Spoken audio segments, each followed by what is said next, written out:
Ça vous agace les tensions négatives, hein? Comme moins 12 volts, moins 5 volts. Bien, restez à l'écoute. Bidouilleur, salut. On me donne 1,04 ohms. Le condensateur électrique. Quelle est la différence? On ne pourra pas faire de mesures en décibels. Sentez-moi ça. Bidouilleur, salut. C'est impossible d'éviter ce sujet car ça revient constamment comme question. Qu'est-ce que c'est qu'une tension négative? Et pourquoi utilise-t-on des tensions négatives? J'imagine que pour beaucoup d'entre vous, de parler de tensions négatives, c'est pas vraiment intuitif. Mais sachez que les tensions négatives ou positives, ce n'est qu'une question de point de référence. Quel point dans un circuit est-ce qu'on détermine comme étant notre point de potentiel zéro, notre référence de masse dans un circuit? Une fois cela fait, de fixer le point de référence, tous les potentiels plus élevés que ce point de référence auront une tension positive et tous les points de potentiel plus bas auront une tension négative. Regardez ceci. Tiens, une pile 9 volts. Parfait. Avec une tension de 9 volts, ça, plus 9 volts. C'est bien ça, une tension de plus 9 volts. Excellent. Ah, c'est bien une pile moins 9 volts, ça? Oui, je pense que oui, on va vérifier en tout cas. Est-ce que c'est bien ça? Oui, c'est bien une pile moins 9 volts. Excellent, on va pouvoir l'utiliser dans un projet. Bon, OK, cette petite mise en scène, là, qu'est-ce qu'elle démontre? Elle démontre que c'est vous, l'usager ou le créateur ou le bidouilleur, qui décidez le signe de la tension. Tout dépend de où vous déterminez qui est votre point de référence, votre masse. Alors, pour simplifier les choses, là, j'ai une pile 9 volts, je fais passer un courant avec cette pile dans une résistance quelconque. OK? Alors, naturellement, le courant va circuler du point au potentiel plus élevé, donc ça sera du côté positif de la pile, là, qui est marqué avec un plus, vers le côté qui est marqué avec un moins sur la pile. Ça, il n'y a personne qui va s'obstiner là-dessus, ça ne change rien. C'est toujours courant circule du potentiel plus élevé au potentiel plus bas. D'accord, parfait. Maintenant, j'ai un voltmètre ici, un multimètre en mode voltmètre, et je veux le connecter sur le circuit. C'est là la petite passe-passe que j'ai faite durant la mise en scène. J'ai connecté, bien sûr, au premier coup, la sonde positive sur ce point-ci et j'ai connecté la sonde négative sur ce point-ci. OK? Alors ça, c'était clair. J'ai donc lu une tension positive parce que j'ai appliqué ma sonde sur le point au potentiel le plus bas. Et donc, le multimètre mesure clairement ce point-ci comme ayant un potentiel plus élevé. Et comme c'est l'entrée rouge sur le multimètre, ben, il donne un signe positif sur le multimètre, sur le voltmètre. Maintenant, si j'avais inversé mes deux sondes, ben, vous vous doutez exactement ce qui va arriver. Hein? Si j'avais appliqué ma sonde positive ici et j'avais appliqué ma sonde négative ici, bien, j'ai le droit de le faire. Il n'y a aucune référence à nulle part sur le circuit. Alors, en faisant ceci, je vais faire une lecture négative. Puis c'est correct de dire que c'est une tension négative. Il n'y a aucun point de référence sur le circuit. OK? Alors, bien sûr, là, on peut, par la suite, déterminer ici quel point est notre point de référence dans le circuit. C'est quoi notre masse? OK? Alors, de façon habituelle, lorsqu'on veut un circuit avec une tension positive, on va attacher ce circuit-là à un point de masse. Le point de masse sera ici. OK? Ce qui va effectivement faire, ou ce qui va dire que ce point-ci, c'est notre point 0, notre référence. Alors, on aura à ce moment-là tendance à appliquer la borne, la sonde négative, noire, sur ce point-ci, et la sonde rouge ici, bien sûr.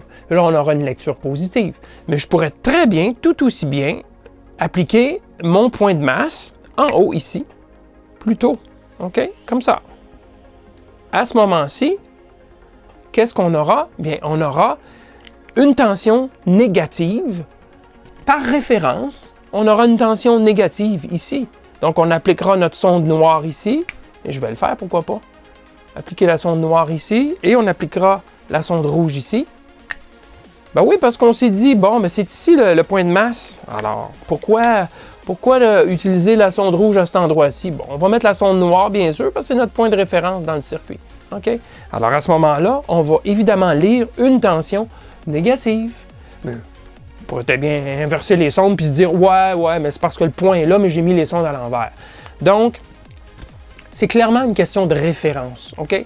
Surtout une pile qui n'est pas attachée. C'est une source flottante d'énergie. OK? Alors, c'est simplement ça que je voulais illustrer avec la première mise en scène. En voici une deuxième. J'ai 2 piles 9 volts ici. Si je les branche en série l'une avec l'autre, qu'est-ce que je vais obtenir comme tension? Je devrais obtenir quoi? 18 volts? Ouais, 18, 19, parfait. Oh non, je me suis trompé, c'est pas ça. Non, c'est pas ça. Non, j'obtiens moins 19 volts. Ok, ouais, ça a de l'allure. Ah non, je me suis encore trompé, attendez. Non, c'est pas ça. J'obtiens, c'est moins 9.5 et plus 9.5. Ok, là, ok, ça va. Bon, alors dans cette deuxième mise en scène, je crois que vous avez saisi maintenant, l'idée c'est que j'ai mis 2 piles 9 volts en série et dépendamment dans mon circuit où je fixe la masse, mon point de référence, bien je vais avoir soit 18 volts, soit moins 18 volts, soit une alimentation différentielle. Oui, si j'applique ma masse ici dans le circuit, ben, on pourra dire j'ai une alimentation plus 9 et moins 9, absolument. On peut construire une alimentation comme cela et ça va très bien fonctionner. Donc, souvent, on a besoin d'alimentation différentielle et on va le voir tantôt dans des circuits d'ampli opérationnel. Ben ça pourrait être une façon de faire avec 2 piles 9 volts. Les piles 9 volts ne sont pas données aujourd'hui, mais quand même, c'est une façon de faire qui est très, très fonctionnelle. OK? Alors, encore une fois, où est-ce qu'on applique nos sondes? C'est toujours la question. Hein? Alors, naturellement, ben, dans un cas comme ça, en alimentation différentielle, bien sûr, on appliquerait la sonde négative ici et on promènerait la sonde positive soit ici, soit ici pour mesurer plus 9 et moins 9. C'est ce que j'ai fait dans la petite mise en scène. OK? Bon. Question d'illustrer le tout encore mieux. Je vais vous montrer quelques exemples d'applications où une tension négative est utilisée et vous dire pourquoi. D'abord, un amplificateur audio assorti en push-pull. Avec un tel étage de sortie, il y a 2 transistors et les 2 transistors se partagent les alternances positives et négatives du signal alternatif. Le point médian aura une tension à quelque part à mi-chemin entre le 0 V, la masse, et le V+. Un des défis d'une telle configuration, c'est toujours de s'assurer qu'il n'y ait pas de courant continu qui circule dans le haut-parleur. Car un courant continu dans le haut-parleur magnétiserait l'enroulement et ça distorsionnerait complètement le son. Avec une alimentation unipolaire, donc masse et V+, pour bloquer le courant CC au haut-parleur, il faut le coupler soit avec un gros condensateur, utilisé pour bloquer le niveau de courant continu allant au haut-parleur, mais le condensateur bloque aussi malheureusement les plus basses fréquences. Ou soit avec un transformateur qui est franchement onéreux, pesant et pas très efficace. Mais lorsque cet étage de sortie est alimenté en bipolaire, donc aussi avec une tension négative qu'on appelle ici V-, de même amplitude que la tension V+, la charge peut être connectée directement au point médian des transistors. Il n'y aura que très peu de courant continu circulant dans le haut-parleur. Pas de transformateur, pas de condensateur de couplage ou blocage, donc une performance et une efficacité accrues et un coût franchement plus faible. Une autre application, celle-ci assez commune, est l'utilisation d'une tension d'alimentation et positive et négative sur les amplificateurs opérationnels.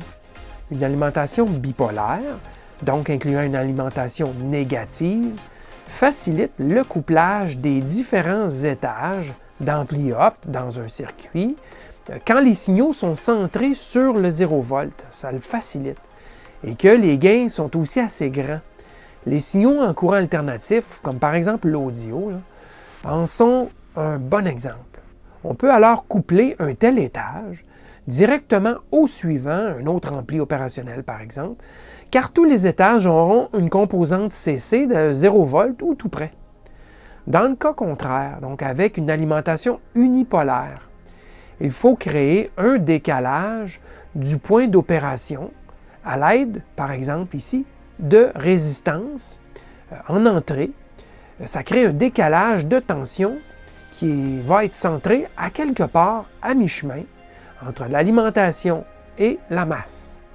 Ce décalage permet au signal de sortie de demeurer dans les limites des deux alimentations de l'ampli opérationnel.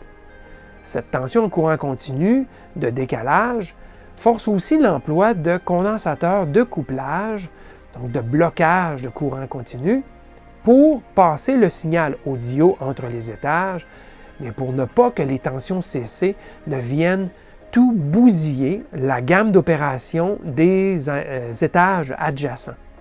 Le standard RS-232 maintenant.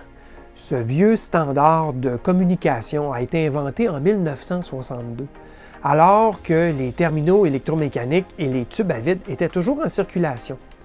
On trouve toujours le RS-232C aujourd'hui, bien que le RS-422, le RS-485 et le port USB, bien sûr, l'ont presque complètement supplanté. Les signaux RS-232 sont bipolaires de nature, donc de plus 3 à plus 15 volts pour un 0 logique et de moins 3 à moins 15 volts pour un 1 logique. Je présume, sans en avoir trouvé la preuve, que la bipolarité du RS-232 avait été adoptée avec l'idée de rendre le lien plus résilient aux interférences externes, probablement. Avec le besoin d'une tension négative pour le RS-232, vous connaissez maintenant une des raisons pour lesquelles on retrouve toujours des tensions négatives sur les blocs d'alimentation de PC, les fameux gros cubes. En passant, une autre raison pour la présence de tensions négatives sur les PC est le fait que le connecteur de carte mère PCI et celui ISA aussi, ISA, doivent avoir une tension de moins 12 volts sur certaines de leurs broches. Donc, les cartes enfichables PCI s'attendent à voir, certaines d'entre elles évidemment, la tension moins 12 volts. Ça fait partie du standard. C'est la norme. Un dernier exemple d'utilisation de tension négative, qui est, franchement, c'est un exemple qui n'est pas très intuitif, mais c'est la tension en courant continu statique sur les lignes téléphoniques. Ici, en Amérique du Nord, le central téléphonique applique environ moins 50 volts CC sur la paire cuivrée. On dit habituellement moins 48 volts chez l'abonné, étant donné qu'il y a des pertes dans la paire cuivrée.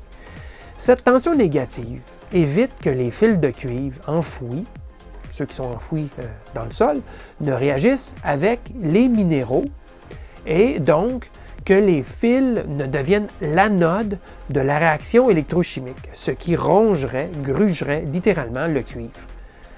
En maintenant le potentiel des fils plus bas que celui du sol, cela stoppe la réaction d'électrolyse, tout simplement. Eh bien voilà, j'espère que tout est un peu plus clair, disons, en ce qui a trait aux tensions négatives. Tout cela n'est que question de point de référence arbitraire et de potentiel plus haut ou plus bas que ce point de référence. Rien de plus. N'hésitez pas à commenter cette vidéo et aussi à visiter le forum de discussion électro-bidouilleur, dont le lien apparaît dans la description de cette vidéo et où vous pourrez poursuivre la discussion. Merci de votre attention et à la prochaine!